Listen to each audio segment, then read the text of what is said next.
national issues and the events that happened within the week. My name is Prince Apollo. Welcome to the big show. And on the panel this morning, we explore the politics of this country and the region at large. A lot is happening in the East African region. We have campaigns going on in Uganda. We had elections in Tanzania this week, and the issues happening across the border in Sudan, and all those will make our program this morning, and the discussions will be interrogating the state of democracy and what the future holds for this region. Once again, I welcome you to this show. On the panel this morning, Dr. Gerard Wanzala is ready to take us through those issues, and we have Richard Baguma, a man of many hats, also on the show this morning, but I will also be introducing our special guest this morning.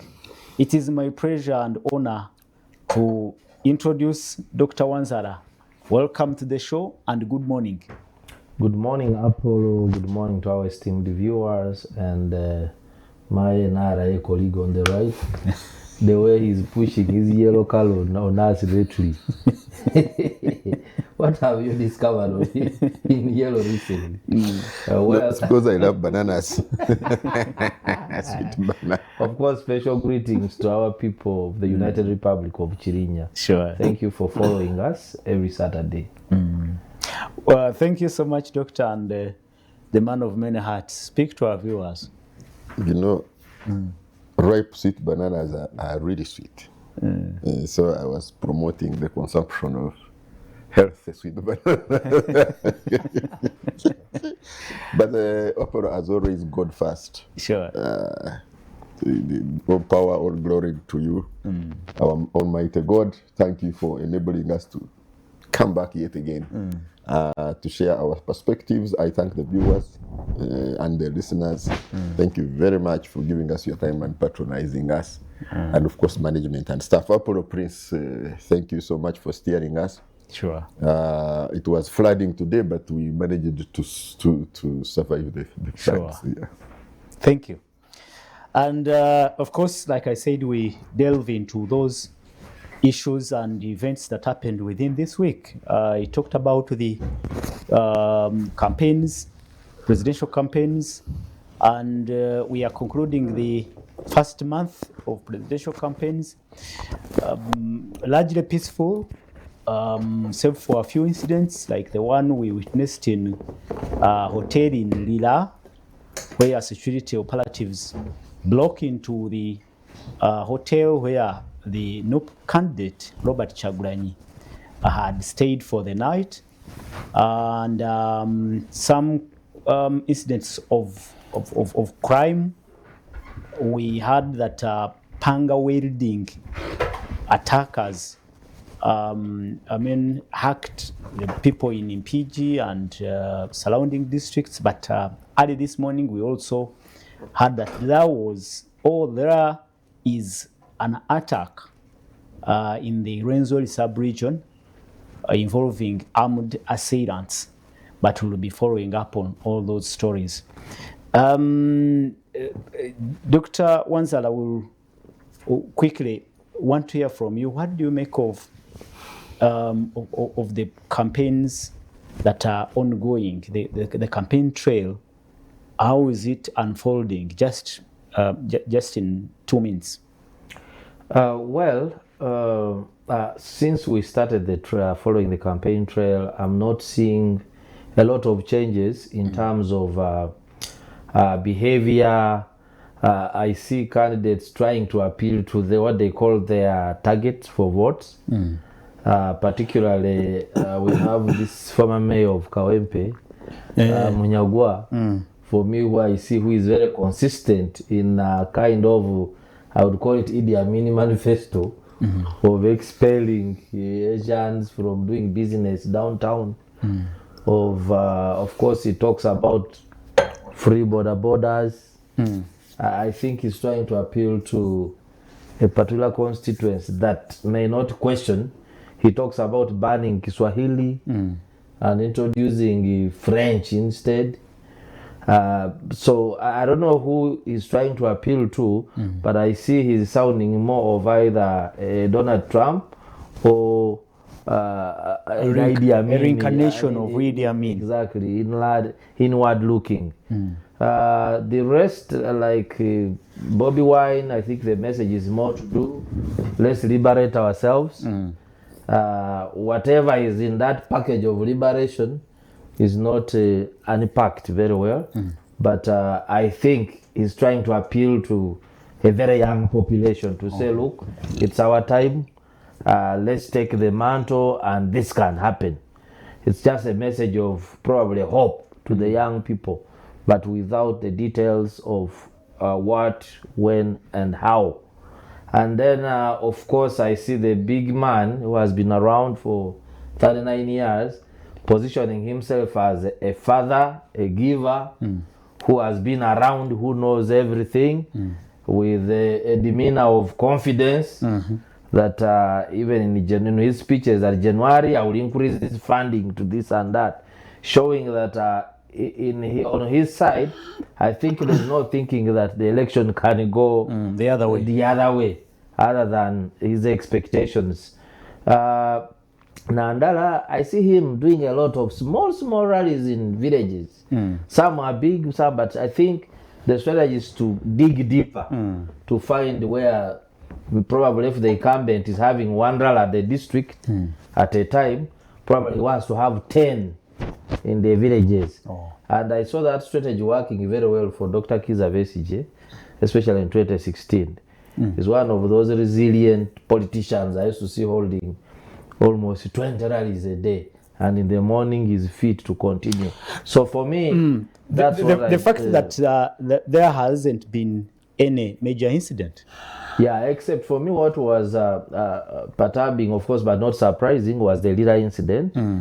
If you suspect some foot soldiers probably damaged the police vehicle, which they suspect to be carrying jammers that are jamming their internet. And stole jerrycans of diesel. Yes. I don't see why you have to guard break doors of a hotel, tear gas. Yet one of the pillars of Uganda's transformation. If you read all the speeches of the president, we are talking about prioritizing tourism, services sector. So this is a private hotel. You go and sterilize the staff, tear gas the rooms. Maybe on that day, there are other clients who are not necessarily part of the NUP. Who had to go through those inconveniences. Exactly. So I think we need to be conscious of this. Can't you LA them in the morning when they're getting out? Thank you. Richard, just a quick comment on how the campaigns unfolding. At least we are concluding the 4th week of presidential campaigns. No major incident yet.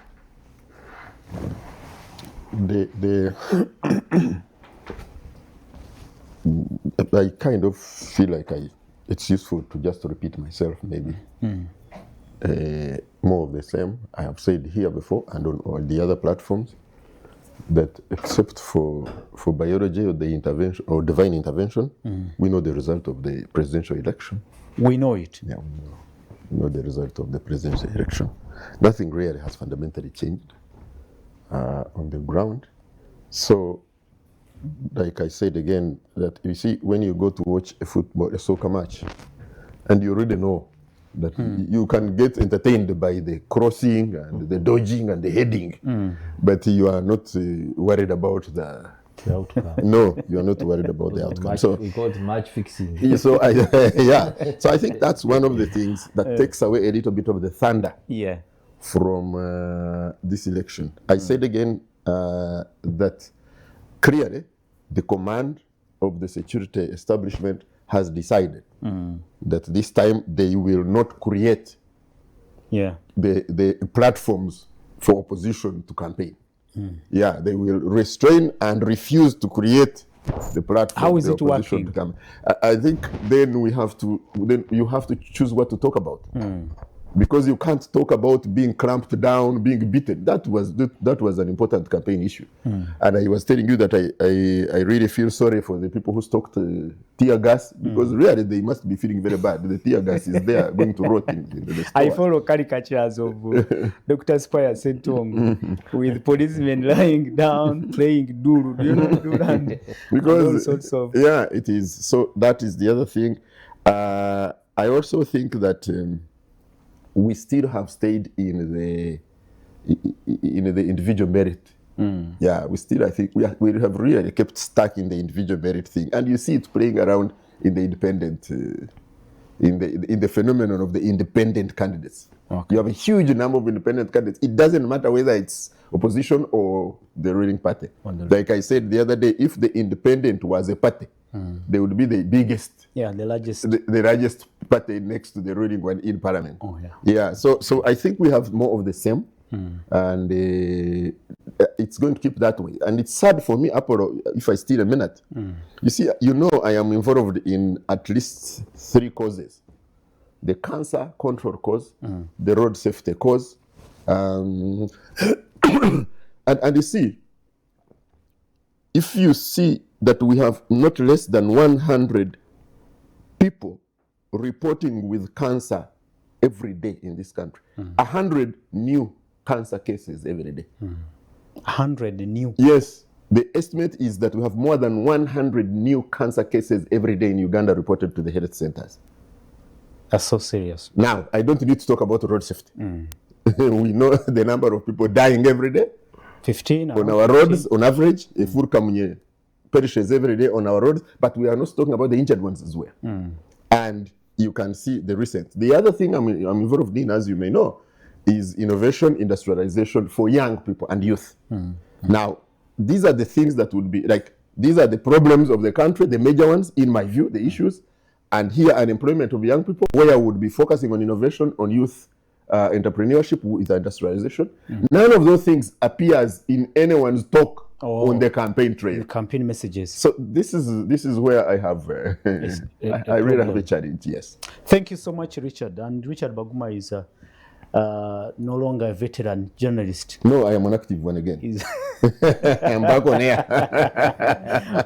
Welcome to the big show. And I take the pleasure and honor to introduce my special guest this morning, Brecious Namirembe. And Namirembe is the candidate aspiring to be the youth member of parliament representing Western region. She is a member of the Democratic Party. Pleased to have you on the dialogue. Speak to our viewers, Mrs. Namirembe. Thank you so much. I'm so grateful to be here. We thank the Almighty God for the weather. We thank God for the lives. And we thank God for our country, Uganda. My name is Namirembe Blessius. I'm 25 years old.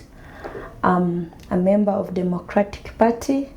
I'm a teacher by profession, holding a bachelor's degree from Makerere University. I'm a youth who is so passionate at serving my country, and I look forward to serve my fellow youth in the 12th Parliament as their Western Youth MP. Yes. Just for the benefit of our viewers, have you served before in any position? Do you have that experience to catapult you into the 12th Parliament? Yes. Please do. Thank you. I'm someone who has been a leader. Actually, I would say that I'm a leader since I was born. I served as an academic minister in my O-level. I served as a deputy prime minister, School of Education at Makerere University. I contested as the guild president in the 88th guild race as the only female candidate, though I did not go through, but this was an experience that brought me to the national politics, that exposed me to interacting and getting to know exactly what it takes for someone to lead in this country. And above all, I'm the CEO or the Chief Executive Officer of Ujuzi Initiative. This is an initiative that looks at skilling the young people, mindset change, critical thinking, and gender empowerment. So I've also been in different youth associations, different groups that have mentored me to be who I am. I'm a graduate under Uganda Democracy Academy by the Netherlands Institute of Multi-Party Democracy. I'm a member of Uganda Youth Coalition. I'm a member of Girls and Mentorship Space. So when you look at all these youth platforms, surely I'm so much capable and ready to take on the mantle to be the voice of my fellow youth in the parliament. Wow. Thank you, Namirembe. Welcome to the big show. And quickly, how do you look at the campaign, the presidential campaigns that are now entering the second month? We're concluding the first 4 weeks, and how what do you see just in 2 minutes? As a young person, I surely say that what I'm seeing right now is all about exclusion of the young people. When you see our campaigns and what is going on, it is full of intimidation, frustrations, and I can clearly say that the young people, including me myself, we feel we are left out. Somehow we are being excluded. And looking at what happened in 2021, these are the young people who are put in the front line of the campaign. And then at the end of the day, we are just being used and our priorities are not looked at. So this is what is happening even now. The young who is using these young people? Yes, the different candidates. The different candidates. We are not seeing any of them put our agendas or put our needs in their manifestos. We are not seeing anyone come up to see how they are going to solve the issue of unemployment.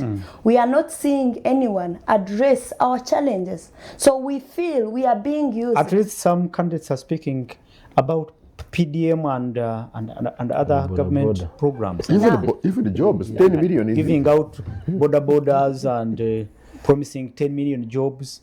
Yes, they are talking about them, but you can ask yourself who, like the kind of budgeting is not clear. It is not clear that this is the money clearly allocated for the young people. If it is innovation and all these projects they are talking about, the budget allocation is not clear. And that's why we say we are being used. At the end of the day, as the young people, we demand and say that our dear leaders, let's be included on your plans. If you're a member of parliament, you're pushing for a certain constituency, the plans for the young people, what you're planning to do them should be very clear, that we can even follow the accountability, that we can even hold you accountable in case you don't do it, than just using us in the period of the campaigns and our voices are suppressed.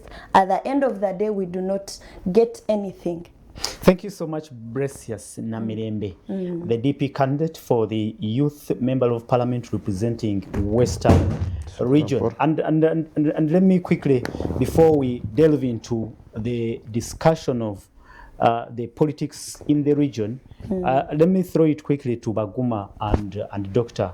The issue she has just raised about the messages during these presidential campaigns, not actually factoring in the concerns of the youth, when actually they are the majority of the population in Uganda. What do you see? Is it true, Doctor? Well, if you look at various manifestos, I think there are messages of the young people in there. Like if you look at the President's manifesto, it's more of a national program, just extracted from what the government is doing around the youth, be it the percentages of the money in PDM. You know how it is shared. They said this percentage is for women, this is for youth, this is for people with disabilities. These programs, including, they're talking about involving the young people in decision making through representation at various organs.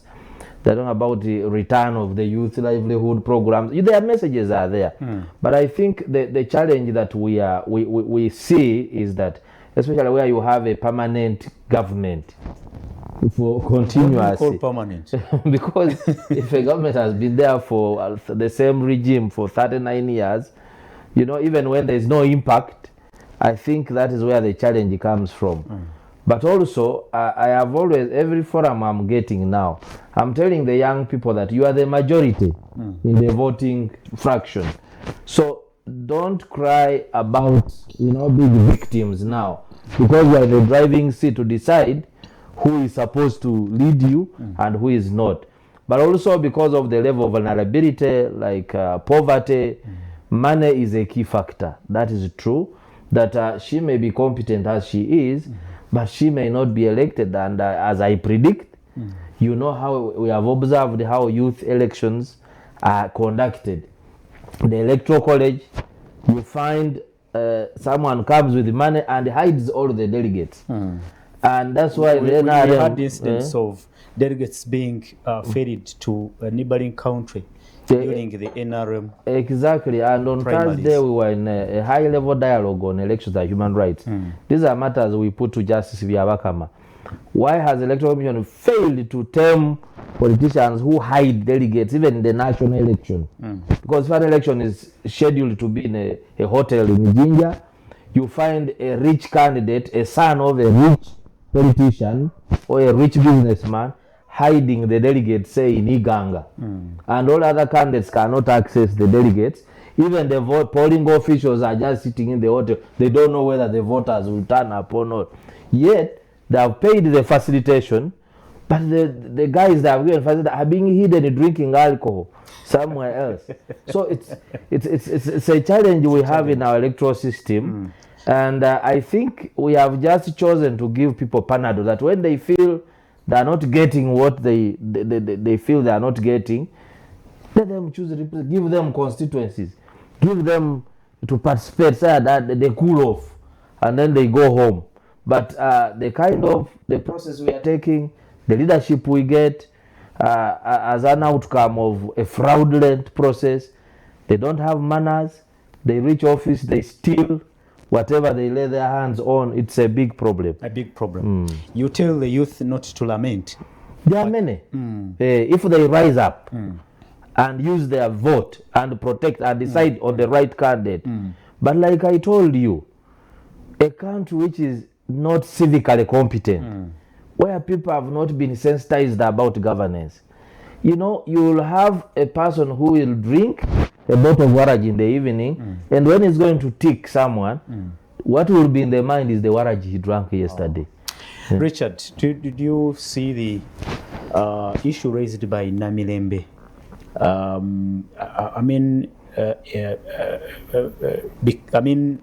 A serious concern as far as the presidential campaigns are going, and do you think it's time, possibly, for the youth to stop lamenting and use their vote to make their voice heard, or voices heard? So, I've been involved in political processes as a young person too, in leadership positions, in school, but also in national youth processes. But Werike too has been active to the point of being subversive almost.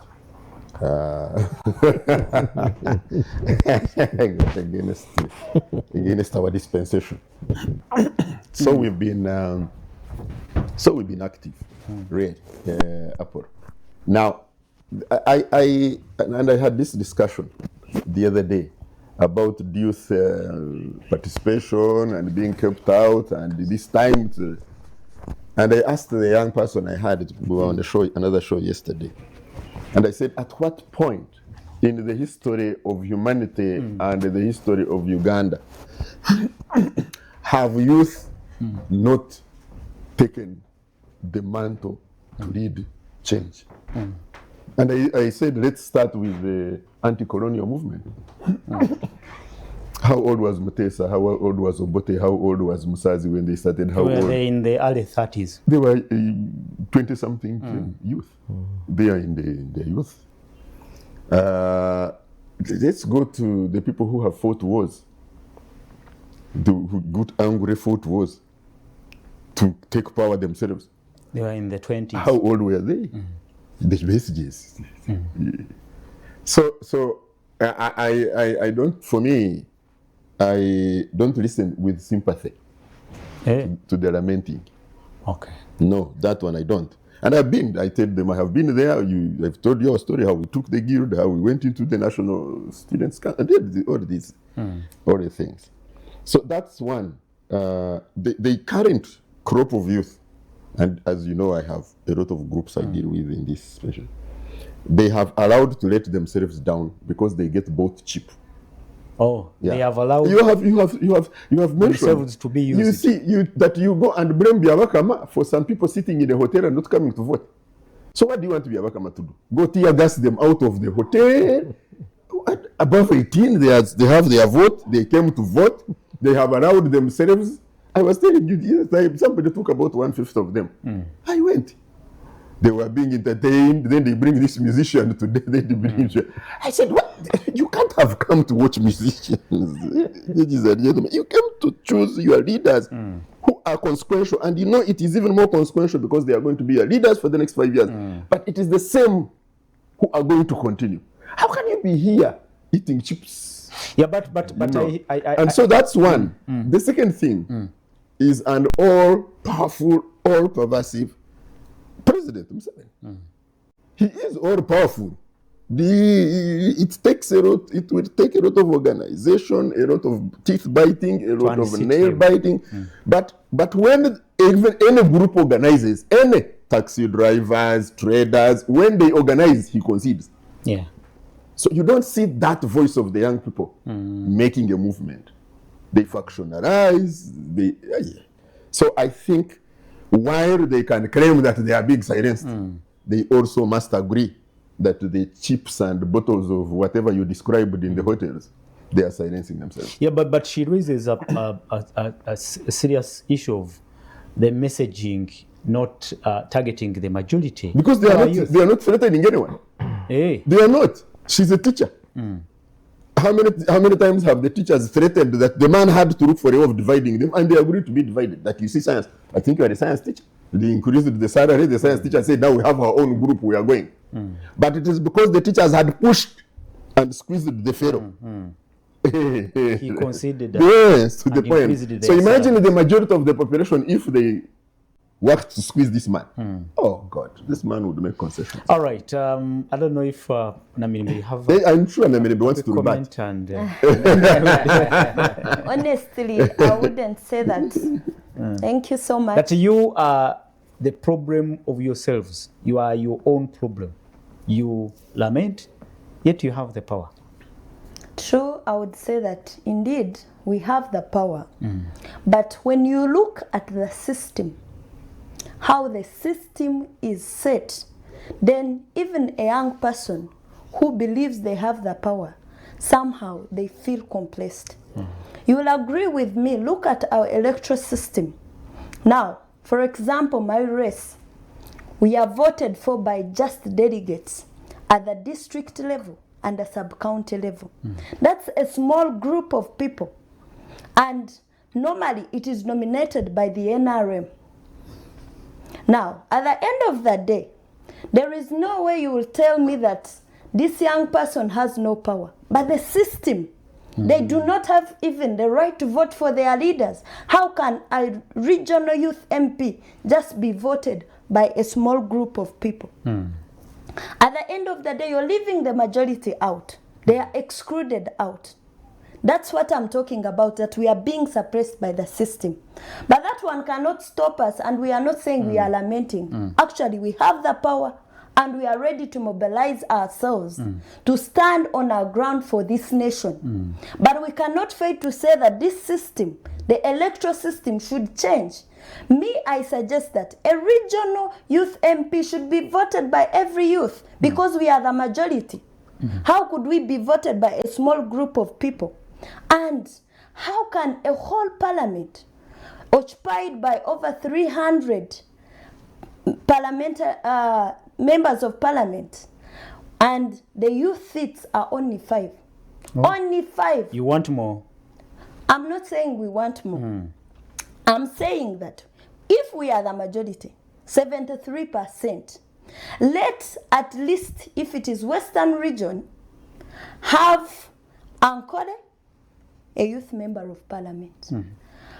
Chigezi, a youth member of parliament. Bunyolo, a youth member of parliament. And then That's at sub-regional level. At sub-regional level. Then there we can have representation. Because there is no decision that is going to be made on behalf of the youth without us. If you look at how these people are being voted for, at the end of the day, the youth are excluded. And I can say that we are not lamenting. We are saying that the system is not favoring us. And that's why, as Blesius Namirembe, I'm coming to say that we need change in the electoral reforms. Okay. Yes.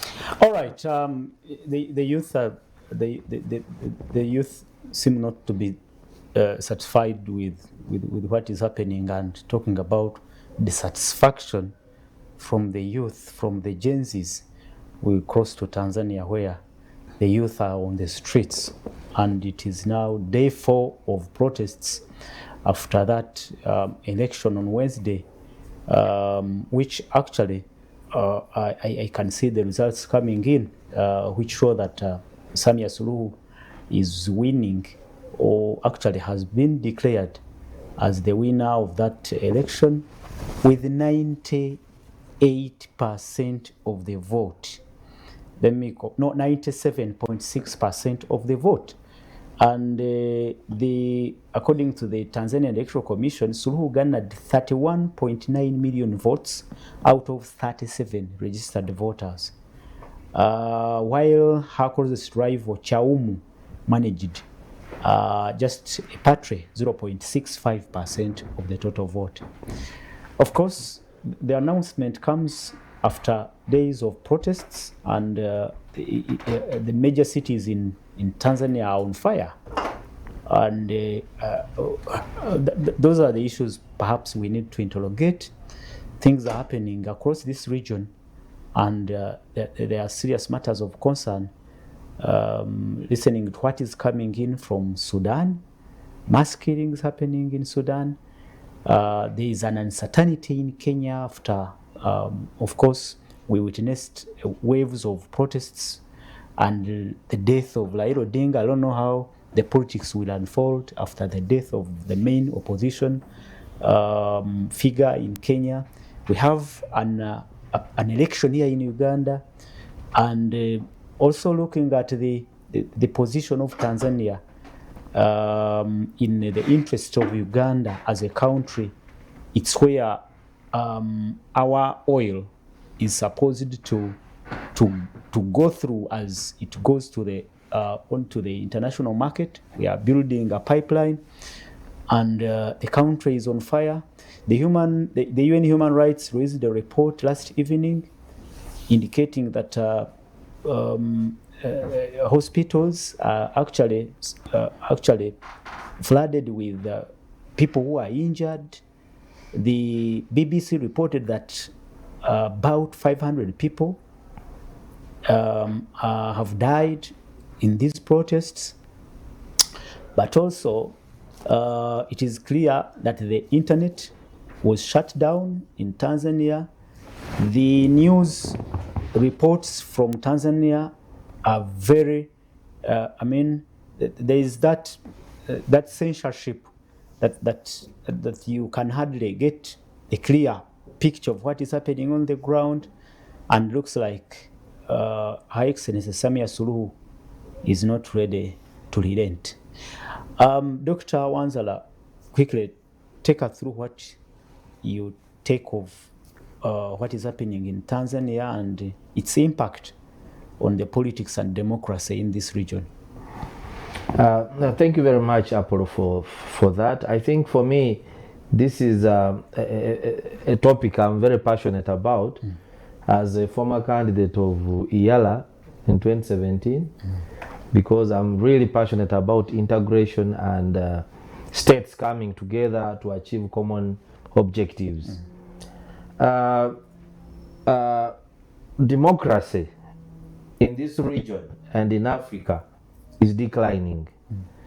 If you look at the West Africa, we had a number of military coups. Mali is under military leadership. Burkina Faso is under strong man. We have Niger is under strong man. And Gabon, where a general, of course that one was quick to quickly metamorphosize into a civilian and hold elections such that the country can move forward quickly. But the rest, in the 21st century, we are seeing heads of state with military wear putting pistols around the waist and positioning themselves as if they are new, as if we have never seen Idi Amin before doing a similar thing, or Emperor Patase, or we saw them with the same posturing. And at the end of the day, they did not achieve anything, they did not achieve much, and they collapsed. So East Africa, in the formation of our states around, if you look critically backwards, we had a feudal system. We came to the 60s, independence struggles. Then we had a period of military coups. And then we had this fashion of the 90s, the breed of new African leaders who were being praised, including our own, for ushering in democracy, bringing in new constitutions, the best constitutions in the world, involvement of people in electing their leaders, and they were praised. I remember when President Clinton came here, he's the one who pronounced the issue of breed of new African leaders in reference to President Museveni, Kagame, Jerry Rawlings in Ghana, and there was hope. And so for a period of about 20-something or to 30 years, in Kenya, I think from 1990, when multi-party returned, then up to now, there was hope that there was resemblance of democracy taking place in the region. Now today, when I saw East Africa trying to expand very, very quickly, from the original 3 to Rwanda and the Burundi joining, and then others bring the number to 8 very quickly. Some of us were very concerned. I remember I sat in this very chair and I said, but focusing on the size, bragging when we meet as presidents that the summit, we are now over 300 million people, we are a big market, we are, we can attract investment. I said, but can't we look about the software of our governance? Because you can be proud of bringing Somalia, you're just boosting the numbers, but there's no investment you'll get because the investor has no guaranteed security. Yeah, but the integration can also perhaps help on matters of governance, like how we have intervened in the Congo, in the DRC, to somehow quell the instabilities that have been happening in that country and elsewhere. Those are quick fixes, because those are quick fixes that there is a fire, then Uganda takes soldiers to DRC or to Juba now, like we are in Juba. Are we going to continuously baby Salva Kiir just because he feels that the next president should be his son-in-law, his vice president Ball, a son-in-law who marries his daughter? These are the things. You don't care about other democratic institutions, but you care about the family.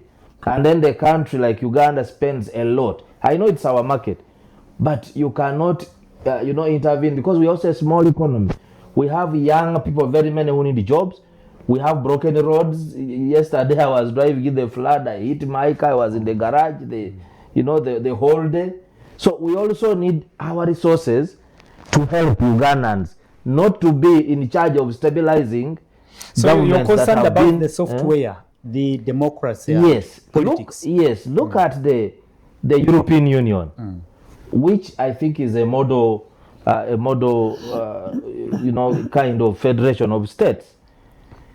Before you join the European Union, apart from the geography, in fact, for them, even geography may not be very important because they are members of the EU, like Cyprus, in the Mediterranean Sea, much more closer to Asia, even Turkey, than others. But they will look at your institutions, democratic institutions. Are you in line with their values, dignity of a human being? The environment. Do you have institutions that support a democratic government to stay, to guarantee stability, rule of law, freedom of expression, free media, access to justice, and they tick those boxes. And if you don't fulfill, they can even expel you from the. So they mean it when they say they want to do it. Now go and read the documents of the East African Community on the website. Good governance is one of them for you to become a member. One is geography, proximity to the region. The other is you must demonstrate commitment to democracy and rule of law and good governance.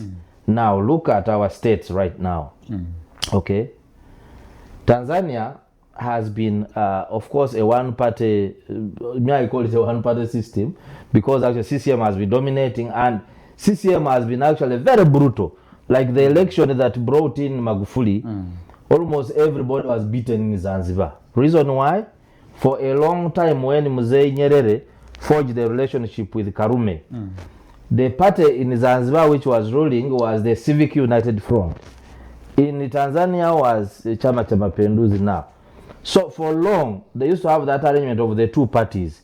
But in the election that brought Magufuli, the Civic United Front rebelled, the one of Zanzibar, and decided to back former Prime Minister Lowassa, who was being backed by opposition Chadema. So in the process, CCM went on rampage, beating everybody. By noon, I think the Zanzibar elections had stopped, and they declared the Chama cha Mapinduzi having taken over. But everyone would see that the opposition was sweeping Zanzibar with almost 100%. So there was that anger. Today, we have a president of Tanzania who is running for her, because she completed Magufuli's office. She's running for first term. She goes on imprisoning all the major competitors. It's like if President Musa would imprison Bobby Wine, imprison everybody else, and then you go in an election with a very weak candidate. I will not mention any names here. Or let me say Katumba Oye because the previous. So you plant there Katumba John, and then you say that I'm in an election. So what the Gen Zs did, they said, no, we are not turning up to vote. Instead, we are turning up to fight on the voting day. So that materials are not delivered, we destroy. Now, this is my appeal to the leaders that are taking Africa. There's a sweeping Gen Z revolution, which started many years in Arab Spring in Africa because of low penetration of technology and so forth. It delayed. But today we are digitizing. You look at Uganda itself and access to internet, the figures are very high. We have emergence of populists who take advantage of dissatisfaction, unemployment, land grabbing, and so forth. So that anger is generated in society. And I think that's why President Museveni sometimes releases. He said, okay, he will allow you to compete, to be on the ballot. Because once people celebrate and support their candidates, they are able to release some anger which would have exploded. So how did this lady expect? And there are other underlying issues, like the main opposition leaders today, Tin Lusu and the other ones who are in prison are all from the mainland. The current president is from Zanzibar, and Zanzibar also has another president there because it's exactly. So today, you see that these people actually, the mainland people are also not happy that for the first time all leaders are from Zanzibar, not the mainland. So there has been simmering anger, yes, latent anger within the Tanzanians for all this time. It is now exploding. That is what you're saying. Absolutely. And then we have probably a leadership in Tanzania that is not able to critically analyze and maybe analyze the impact, the likely outcome of what's going, because the issue is that I want to prove that I'm in charge. I want to prove that I'm in charge. I want to show power. But even as you know power, we should know that the people are supreme. Look at our constitution. It doesn't only say that power belongs to the people, but if you go to Article 3, it says that if anybody tries to abrogate the constitution of the Republic of Uganda, citizens have the right to use any available means to ensure that they stop that person. So that a person, it isn't our constitution, using every possible means to stop anyone who abrogates the constitution. So, but because some articles don't sound, so I believe that if we don't focus on the governance aspect in Africa, we are doomed. We are doomed. We are doomed if we don't. We need to understand people's problems and also design the strategies to solve the problems. Even when we want to stay longer in power, we can achieve that. But let's try to see that the lives of people improve. We see my friends, the Chinese who educated me, people call them autocratic. Of course, because you know their system. You can't just join the communist part of China. You must be recommended. You can be expelled from the party anytime. And then it is in a coalition with other socialist parties together, ruling together. There is no this competitive election. But they are sensitive. When the Xinjiang province, for instance, the Muslims want to say, we are not part of China. While they squeeze and jail.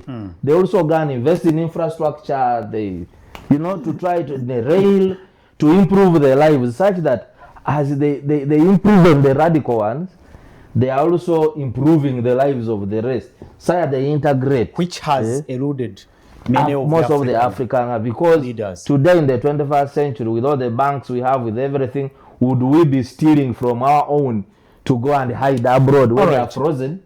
We begin running around. Thank you so much, Dr. And I gave you much time because you said you were passionate about this issue, and seems you have a lot, you had a lot and a lot more to share about it.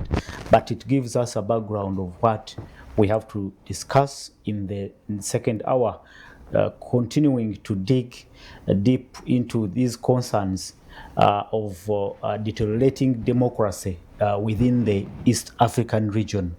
And for your viewers, I implore you to be ready to participate in the program by sending in your observations and comments. But I have to, of course, break this news that the Electoral Commission of Tanzania has declared Samia Suluhu the winner of the Wednesday polls by 97.66% of the votes cast.